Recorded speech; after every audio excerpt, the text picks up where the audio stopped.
ألم تر إلى الذين أوتوا نصيبا من الكتاب يؤمنون بالجبت والطاغوت ويقولون للذين كفروا هؤلاء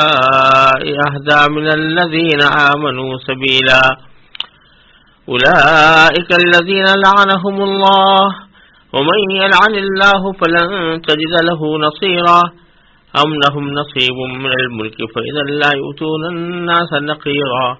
أم يحسدون الناس على ما آتاهم الله من فضله فقد آتينا آل إبراهيم الكتاب والحكمة وآتيناهم ملكا عظيما فمنهم من آمن به ومنهم من صد عنه وكفى بجهنم سعيرا إن الذين كفروا بآياتنا سوف نصليهم نارا كلما نضجت جلودهم بدلناهم جلودا غيرها ليذوقوا العذاب إن الله كان عزيزا حكيما والذين آمنوا وعملوا الصالحات سندخلهم جنات تجري من تحتها الأنهار خالدين فيها أبدا لهم فيها أزواج مطهرة وندخلهم ظلا ظليلا. ان آیات کریمہ کا ترجمہ یہ ہے کہ جن لوگوں کو کتاب یعنی تورات کے علم میں سے ایک حصہ دیا گیا تھا، کیا تم نے ان کو نہیں دیکھا کہ وہ کس طرح بتوں اور شیطان کی تصدیق کر رہے ہیں،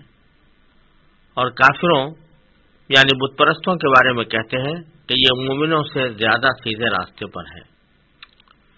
یہ وہ لوگ ہیں جن پر اللہ نے پھٹکار ڈال رکھی ہے، اور جس پر اللہ پھٹکار ڈال دے اس کے لیے تمہیں کوئی مددگار نہیں پاؤ گے. کیا ان کو کائنات کی بادشاہی کا کچھ حصہ ملا ہوا ہے؟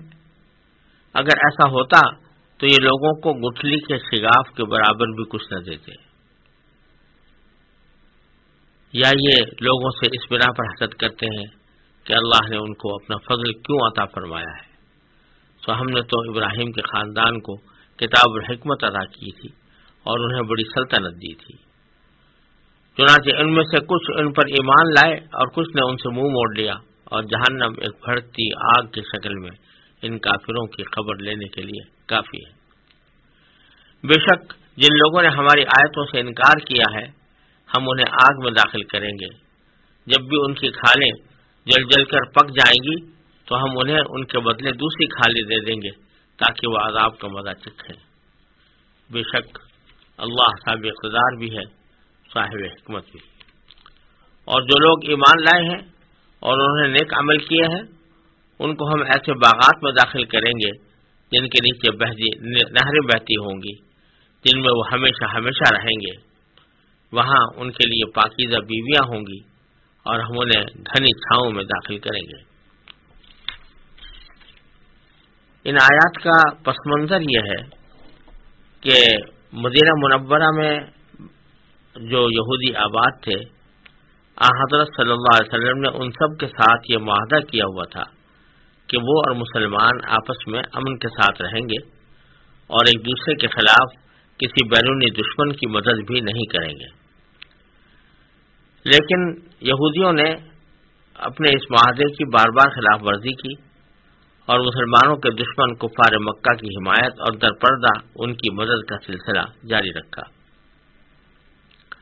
یہودیوں کو ایک بڑا سردار کعب بن اشرف تھا. جنگ احد کے بعد وہ ایک اور یہودی سردار حوی ابن اخطب کے ساتھ مکہ مکرمہ کے کافروں کے پاس گیا اور انہیں مسلمانوں کے خلاف تعاون کی پیشکش کی. یعنی ان سے کہا کہ ہم دونوں آپس میں اتحاد بنا لیتے ہیں اور مسلمانوں کے خلاف ہم ایک دوسرے کی مدد کریں گے. کفار مکہ کے سردار ابو سفیان نے کہا کہ اگر تم واقعی اپنی پیشکش میں سچے ہو تو ہمارے دو بتوں کے سامنے سجدہ کرو، ایک بت جبت اور ایک دوسرا طاغوت. چنانچہ کعب بن اشرف نے ابو سفیان کا یہ مطالبہ بھی مان لیا اور بتوں کو سجدہ کر دیا. پھر ابو سفیان نے کعب سے پوچھا کہ بتاؤ ہمارا مذہب اچھا ہے یا مسلمانوں کا؟ یہ سوال انہوں نے اس لیے کیا، بعض روایات میں اس کی تفصیل آتی ہے کہ ابو سفیان نے کہا کہ ہم تو کسی آسمانی کتاب کو پڑھتے نہیں ہیں اور کسی آسمانی کتاب کے ہم قائل بھی نہیں ہیں، لیکن تم لوگ آسمانی کتاب کے قائل ہو، لہذا تمہارے پاس علم زیادہ ہوگا، تو اس علم کے مطابق بتاؤ کہ ہمارا مذہب اچھا ہے یا مسلمانوں کا۔ اس پر کعب بن اشرف نے پوچھا تمہارا مذہب کیا ہے؟ تو اس کے جواب میں انہوں نے اب اپنے شرک کی باتیں ذکر کرنے کے بجائے یہ باتیں ذکر کی کہ ہم اپنے مذہب کے مطابق حاجیوں کو پانی پلاتے ہیں اور لوگوں کو کی مدد کرتے ہیں اور مہمان نوازیاں کرتے ہیں اور بکرے قربان کرتے ہیں اور اونٹ قربان کرتے ہیں اور مہمانوں کی مدد کرتے ہیں۔ یہ سارے اچھے اچھے اوصاف اس نے اپنے مذہب کے ذکر کر دیے۔ اور جہاں تک نبی کریم صلی اللہ علیہ وسلم کا معاملہ ہے تو اس کا ذکر کرتے ہوئے کہا کہ وہ انہوں نے قطع رحمی کر کے ہمارے رشتہ داری کے حق کو پامال کر کے وہ ہم سے الگ ہو گئے ہیں، اور اب ان کے پیچھے وہ لوگ ہیں جو حاجیوں کی چوریاں کیا کرتے تھے۔ بنو غفار کے لوگوں کی طرف یہ منسوب تھا کہ وہ حاجیوں کے راستے میں ڈاکے ڈالا کرتے تھے، تو کچھ بنو غفار کے لوگ مسلمان ہو گئے تھے، تو اس لیے انہوں نے ان کی طرف اشارہ کرتے ہوئے کہا کہ ان کے پیچھے تو وہ لوگ آئے ہیں جو حاجیوں کے سامان کے اوپر ڈاکے ڈالا کرتے تھے۔ جب کعب بن اشرف نے یہ بات سنی تو اس کے بعد یہ کہا کہ ہم تو نظر آتا ہے کہ تمہارا مذہب مسلمانوں کے مذہب سے زیادہ بہتر ہے۔ گویا اس حضور اقدس صلی اللہ علیہ وسلم کے مذہب کو ان بت پرستوں کے مذہب سے بھی ادنا درجہ قرار دے دیا، حالانکہ وہ جانتا تھا کہ مکے کے لوگ بت پرست ہیں اور کسی آسمانی کتاب پر ایمان نہیں رکھتے، لہذا ان کے مذہب کو بہتر قرار دینے کا مطلب بت پرستی کی تصدیق کرنا تھا۔ اس آیت میں اللہ تبارک و تعالی نے اسی واقعے کی طرف اشارہ فرمایا اور فرمایا کہ الم تر الذین اوتوا نصیبا من الکتاب، کیا تم نے نہیں دیکھا ان لوگوں کو جن کو کتاب کا ایک حصہ دیا گیا؟ کتاب سے مراد تورات کے علم کا ایک حصہ دیا گیا، جیسے کعب بن اشرف اور ابی بن اخطب دونوں تورات کا علم رکھتے تھے اور اپنے ہاں اپنے معاشرے میں علماء کے اعتبار سے علماء کی حیثیت سے مشہور تھے۔ کیا ان کو نہیں دیکھا کہ یؤمنون بالجبت والطاغوت، وہ کس طرح ایمان لا رہے ہیں جبت پر اور طاغوت پر؟ جبت اور طاغوت کے بارے میں ایک احتمال یہ ہے کہ جبت ایک بت کا نام تھا اور طاغوت شیطان کو کہتے تھے، اور بعض لوگوں نے یہ بھی کہا ہے کہ جبت اور طاغوت دونوں کسی بتوں کے نام تھے، اور بعض حضرات نے جبت کی تفسیر یہ کی ہے کہ وہ سحر اور جادوگری وغیرہ جس کے اندر کے یہ لوگ مبتلا رہتے تھے، سحر کے اوپر باقاعدہ ایمان رکھتے تھے، اور اگر کوئی کاہن کوئی کہانت کی بات کہتا تھا اس پر ایمان رکھتے تھے، اور طاغوت سے مراد شیطان ہے۔ بہرحال اصل ان کلمات کی جو بھی ہو، خلاصہ یہ کہ وہ ایمان لا رہے ہیں بت پرستی پر اور بت پرستی کے مذاہب پر اور بت پرستی کے شاخسانوں پر، تو وہ ایمان لاتے ہیں اور یہ کہتے ہیں کہ کافر لوگوں سے کہتے ہیں کہ ہؤلاء اہدی من الذین آمنوا سبیلا، کہ یہ لوگ یعنی بت پرست زیادہ صحیح راستے پر ہیں بنسبت ان لوگوں کے جو ایمان لے آئے ہیں نبی کریم صلی اللہ علیہ وسلم پر۔ یہی وہ بات ہے جو کعب بن اشرف اور ابی بن اخطب نے ابو سفیان سے کہی تھی۔ اللہ تبارک و تعالیٰ ان کے انجام کا ذکر کرتے ہوئے فرماتے ہیں اولئک الذین لعنہم اللہ، یہ وہ لوگ ہیں جن پر اللہ نے پھٹکار ڈال رکھی ہے، ومن یلعن اللہ، اور جس پر اللہ پھٹکار ڈال دے فلن تجد لہ نصیرا، تو تم اس کے لیے کبھی کوئی مددگار نہیں پاؤ گے۔ اب آگے ان کی اس دشمنی کی وجہ بیان فرما رہے ہیں کہ اصل دشمنی کی وجہ یہ ہے کہ ان کو یہ توقع تھی کہ نبی آخر الزمان جو آخر زمان میں تشریف لانے والے ہیں، جس طرح پچھلے انبیاء کرام بنی اسرائیل میں آئے ہیں تو نبی آخر الزمان بھی انہی کے خاندان سے ہوں گے، لیکن جب حضرت صلی اللہ علیہ وسلم حضرت اسماعیل علیہ السلام کی اولاد میں مبعوث فرمائے گئے تو یہ لوگ حسد میں مبتلا ہو گئے۔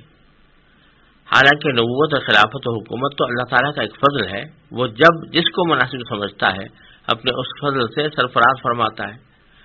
اگر کوئی شخص اس پر اعتراض کرے تو گویا وہ یہ دعویٰ کر رہا ہے کہ کائنات کی بادشاہی اس کے پاس ہے اور اسی کو اختیار حاصل ہے کہ وہ اپنی پسند سے انبیاء کو منتخب کرے۔ اللہ تعالیٰ اس آیت میں فرما رہے ہیں کہ ام لہم نصیب من الملک، تو کیا ان کو کائنات کی بادشاہی کا کچھ حصہ ملا ہوا ہے؟ جو یہ اعتراض کر رہے ہیں کہ نبوت کا منصب بنو اسماعیل کو کیوں دیا گیا؟ فَإِذًا لَا يُؤْتُونَ النَّاسَ نَقِيرًا، اگر کہیں واقعتاً ان کو بادشاہی واقعی ملی ہوتی تو یہ لوگوں کو ذرہ برابر بھی کچھ نہ دیتے. اتنے بخیل ہیں کہ اگر پوری کائنات کی بادشاہی مل جائے تو لوگوں کو کچھ دینے میں یہ انتہائی بخل سے کام لیں گے، اور اتنا بھی کسی کو دینے کے روادار نہیں ہوں گے جتنا گٹھلی کے اندر شگاف ہوتا ہے. نقیر کہتے ہیں اس شگاف کو جو کھجور کی گٹھلی کے اندر ہوتا ہے، اور یہ بھی محاورے کے طور پر معمولی چیز کے لیے استعمال ہوتا ہے. یعنی اگر ان کو کائنات کی بادشاہی مل جائے تو کسی دوسرے کو اتنا بھی کچھ دینے کو تیار نہیں ہوں گے جتنا کہ گٹھلی کے شگاف کے برابر کوئی چیز ہوتی ہے. اب آگے فرماتے ہیں ام یحسدون الناس علی ما آتاہم اللہ من فضلہ، بلکہ یہ لوگ حقیقت میں حسد کرتے ہیں لوگوں پر کہ اللہ تعالیٰ نے ان کو اپنے فضل میں سے جو کچھ حصہ دیا اس کے اوپر حسد کرتے ہیں. یہاں لوگوں سے مراد ہے مسلمان بنو اسماعیل، کہ بنو اسماعیل پر حسد کر رہے ہیں کہ نبوت کا منصب اس بنو اسماعیل میں کیوں آیا، جبکہ اس سے پہلے تمام انبیاء کرام جو آئے تھے وہ بنو اسرائیل میں سے آئے تھے. اب آگے باری تعالیٰ فرماتے ہیں فقد آتینا آل ابراہیم الکتاب والحکمت وآتیناہم ملکا عظیما، ہم نے تو ابراہیم کی اولاد اور اس کے خاندان کو بھی کتاب اور حکمت عطا کی تھی اور ان کو بڑی سلطنت دی تھی. یعنی یہ حضرت اسماعیل علیہ السلام کی اولاد کو اگر نبوت مل رہی ہے یا سلطنت عطا ہو رہی ہے تو یہ کوئی نہ حسد کی بات ہے نہ تعجب کی بات ہے. ہم نے در حقیقت ابراہیم علیہ السلام کی اولاد کو منتخب کیا تھا اس کام کے لیے کہ وہ نبوت کا پیغام دنیا تک پہنچائیں. اب تک بنی اسرائیل یہ فریضہ انجام دیتے رہے جو حضرت ابراہیم علیہ السلام کی اولاد میں سے تھے، اور اب یہ فریضہ بنو اسماعیل کو انجام دینا ہے جو حضرت ابراہیم کی اولاد ہے. تو ہم نے تو ابراہیم علیہ السلام کی اولاد کو کتاب اور حکمت کا علم دیا اور انہی کو بڑی سلطنتیں بھی دیں. چنانچہ حضرت داؤد علیہ السلام، حضرت سلیمان علیہ السلام اور بہت سے انبیاء کرام جو بنی اسرائیل میں سے آئے وہ بادشاہ بھی تھے اور نبی بھی تھے، پیغمبر بھی تھے. اسی طرح ہم اب بنو اسماعیل کو دینے والے ہیں، اور بنو اسماعیل بھی حضرت ابراہیم علیہ السلام کی اولاد میں سے ہیں. تو اس واسطے ہم نے اس خاندان کو جو منتخب کیا تھا تو بنو اسماعیل کو کچھ نبوت کا حصہ دینا یا سلطنت دینا یہ اس برکت کے منافی نہیں ہے جو ہم نے ابراہیم علیہ السلام کی اولاد کو عطا فرمائی تھی. فَمِنْهُمْ مَنْ آمَنَ بِهِ وَمِنْهُمْ مَنْ صَدَّ عَنْهُ، چنانچہ جب بنو ابراہیم کو، ابراہیم علیہ السلام کی اولاد کو جب نبوتیں عطا کی گئیں یا سلطنت دی گئی تو کچھ لوگ تو ایمان لائے ان کے اوپر، کچھ لوگ نے اعراض کی منہ موڑ لیا. اس سے وہ کافر مراد ہو سکتے ہیں کہ جو پچھلے انبیاء کرام کی تکذیب کرتے رہے اور ان پر ایمان نہیں لائے. وَكَفَى بِجَهَنَّمَ سَعِيرًا، اور جہنم ایک بھڑکتی آگ کی شکل میں کافی ہے، یعنی ان کی خبر لینے کے لیے کافی ہے. پھر آگے اللہ تعالیٰ ان کا ایسے کافروں کا انجام بیان کرتے ہوئے فرماتے ہیں ان الذین کفروا بآیاتنا، بے شک وہ لوگ جنہوں نے کفر کیا ہے ہماری آیتوں سے، سوف نصلیہم نارا، ہم ان کو جہنم میں آگ میں داخل کریں گے. کلما نضجت جلودہم، جب بھی ان کی کھالیں جل جل کر پک جائیں گی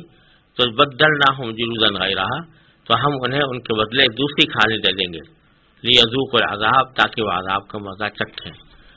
اللہ تعالیٰ محفوظ رکھے، یہ ایک بڑی ہی